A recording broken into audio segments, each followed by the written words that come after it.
You're lying on hard ground, no mattress, no pillow, just dirt and maybe some dried grass if you're lucky. Your fire is dying. The circle of light is shrinking. Beyond that circle, in the blackness you can't see into, something is moving. You can hear it breathing. Your exhausted body is screaming for sleep. You've been walking for 12 hours, hunting, gathering, running from things that want to eat you. Every muscle aches. Your eyelids are heavy. But the moment you close them, you become completely helpless. During REM sleep, the deepest phase, your body enters temporary paralysis. You can't move. You can't run. For 90 minutes at a time, multiple times per night, evolution turns you into a 150-pound piece of meat lying perfectly still in the dark. So here's the question. How did anyone survive the night? Did our ancestors actually sleep with one eye open? And if they didn't, why are you still here? In 2015, neuroscientist David Sampson published research that should have terrified anyone who thinks about human evolution. He analyzed sleeping patterns and predation risk across primates. What he found was simple and disturbing. The more time a species spends on the ground, the more likely they are to be killed while sleeping. Chimpanzees sleep in trees, 30 to 60 feet up, and even they get attacked by leopards. Gorillas sleep on the ground and build new nests every single night, carefully selecting spots with visibility and escape routes. Humans don't do this. We fall asleep in the same spot night after night. We sleep longer and deeper than any other primate. We spend more time in REM sleep, completely paralyzed, than chimps or gorillas. And we've been doing this for at least 2 million years, most of that time on the African savanna, surrounded by predators that hunt at night. Leopards, hyenas, lions, crocodiles near water sources, even giant eagles that could carry off a child. In Swartkrans Cave, South Africa, researchers found 27 early hominin skulls dating back nearly 2 million years. 6 of them show puncture marks matching leopard canines. These weren't battles. These were ambushes, probably at night, probably while the victim was sleeping or just waking up. We know early humans were being eaten regularly. We know they slept on the ground in small groups. We know they spent 8 to 10 hours per night unconscious. The math doesn't work. Every single night should have been a massacre, but it wasn't. So what happened? Did ancient humans actually evolve some way to sleep and stay alert at the same time? The answer is stranger than you think. Let's start with what actually sleeps with one eye open, because some animals really do this. Dolphins, seals, whales, many species of birds. They have something called unihemispheric slow-wave sleep. Half their brain sleeps. The other half stays awake. The eye connected to the sleeping half closes. The other eye stays open, watching for predators. Then they switch sides. It's not a metaphor. They literally sleep with one eye open. In 1999, researcher Niels Rattenborg studied mallard ducks sleeping in a row. The ducks on the ends, the ones most vulnerable to predators, kept their outer eye open significantly more than the ducks in the middle. The ducks in the center of the group slept with both eyes closed. They knew they were safe. So did humans evolve this? No. Mammals that sleep on land don't have unihemispheric sleep. Our brains don't work that way. When we sleep, we sleep. Both hemispheres go offline. We are genuinely biologically unconscious and vulnerable. But here's what we did instead. In 2017, a team led by Gandhi Yetish studied the Hadza people of Tanzania, one of the last true hunter-gatherer groups on Earth. The Hadza live similarly to how humans lived for hundreds of thousands of years. Small bands, no electricity, sleeping on the ground near fires. And they're surrounded by the same predators our ancestors faced. Lions, leopards, hyenas. Yetish did something simple. He put activity monitors on 33 Hadza adults and recorded when they were asleep and when they were awake over 20 days. The results were shocking. Out of 220 hours of recorded sleep time, there were only 18 minutes when every single person was asleep at the same time. 18 minutes out of 220 hours. That's 0.1% of the time. The rest of the time, someone was always awake, not on purpose. Nobody was assigned a watch. Nobody was taking shifts. Their sleep cycles naturally staggered so that at any given moment, at least one person, usually 3 or 4 people, were awake or in very light sleep. Yetish called this the sentinel hypothesis. You don't need to sleep with one eye open if someone else's eyes are always open for you. And it gets better. Remember segmented sleep? The first sleep, second sleep pattern we talked about earlier? That wasn't just about reflection and storytelling. That middle-of-the-night wakefulness served another function. It created a natural rotation of alertness. You fall asleep at sunset. 4 hours later, you wake up. The fire has died down. You add wood. You look around. You listen. Everything's fine. You go back to sleep. 2 hours later, someone else wakes up. They do the same thing, then someone else. All night long, people are cycling through light sleep, deep sleep, and wakefulness. No predator could predict it. No predator could wait everyone out. The group never slept as a single unit. Archaeological evidence backs this up. At Grandolina in Atapuerca, Spain, Researchers found a 800,000-year-old cave floor with sleeping depressions worn into the stone. The arrangement isn't random. The sleeping spots form a circle around a central hearth with the entrance in view. Whoever slept closest to the fire had the worst spot for warmth, but the best spot for visibility. They were rotating sentinel positions even in their sleep. But the real adaptation, the one that actually saved us, wasn't physical. It was social trust. If you're realizing how much we've lost, hit subscribe. This only gets deeper. Think about what it takes to fall into deep sleep next to another person.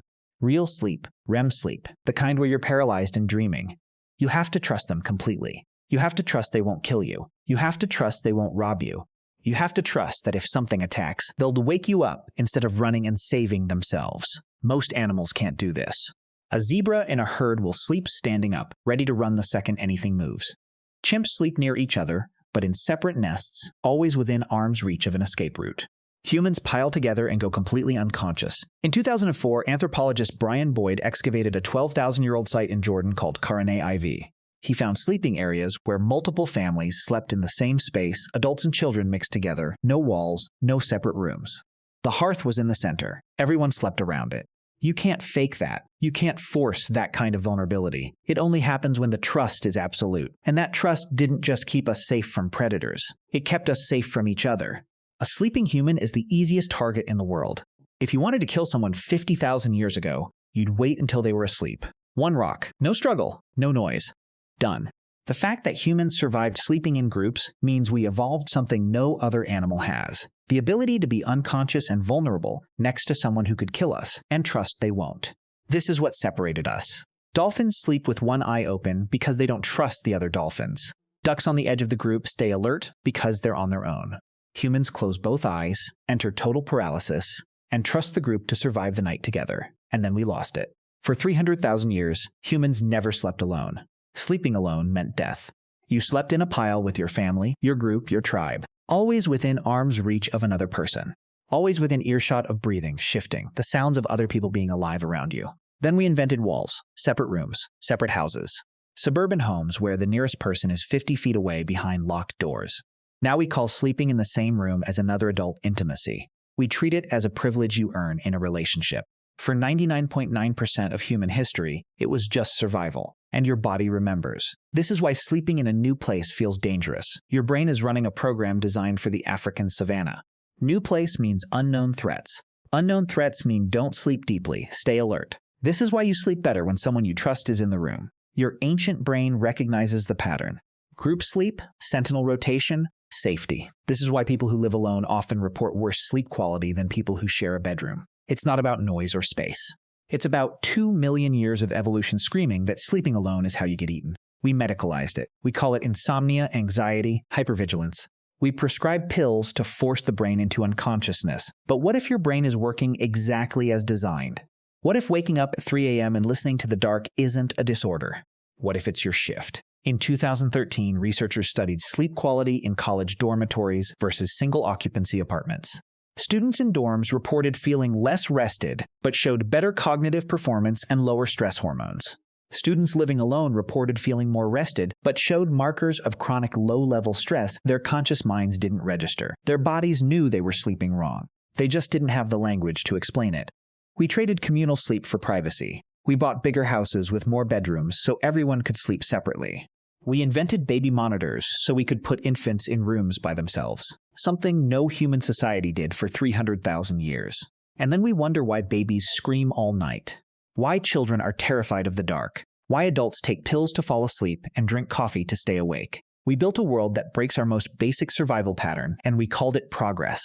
But here's what's fascinating. The pattern is still there. You can still see it if you know where to look. When soldiers sleep in the field, their watch rotations often sync naturally even when they're off duty. Nobody assigns it. Their brains just start staggering sleep automatically.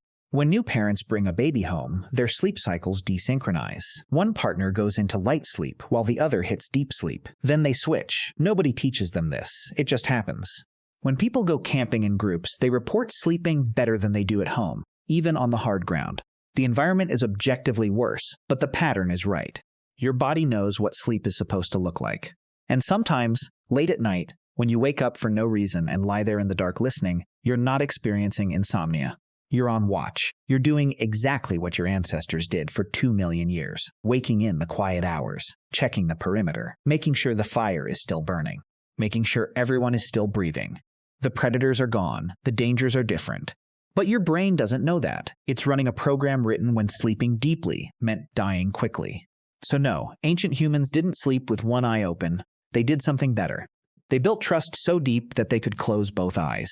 They synchronized their unconsciousness, so someone was always aware. They created the first true safety in a world designed to kill them. And every night, without planning it, without assigning shifts, someone would wake in the darkness. They'd listen to the breathing around them. They'd add wood to the fire. They'd watch the shadows at the edge of the light, not because they were anxious, not because they couldn't sleep, because it was their turn, because the group was trusting them with their lives. Because this is what humans do. We don't sleep with one eye open. We sleep with both eyes closed, surrounded by people we trust to keep watch while we're gone. For 300,000 years, this is what kept us alive. We didn't need to evolve unihemispheric sleep like dolphins. We didn't need to sleep standing up like zebras. We didn't need to stay in trees like our primate cousins. We had each other, and somehow that was enough. You still carry that pattern in your bones, every time you wake at 3 a.m. for no reason. Every time you sleep better with someone nearby, every time you check the locks before bed, you're not broken. You're just remembering a time when keeping watch meant the difference between sunrise and never waking up at all.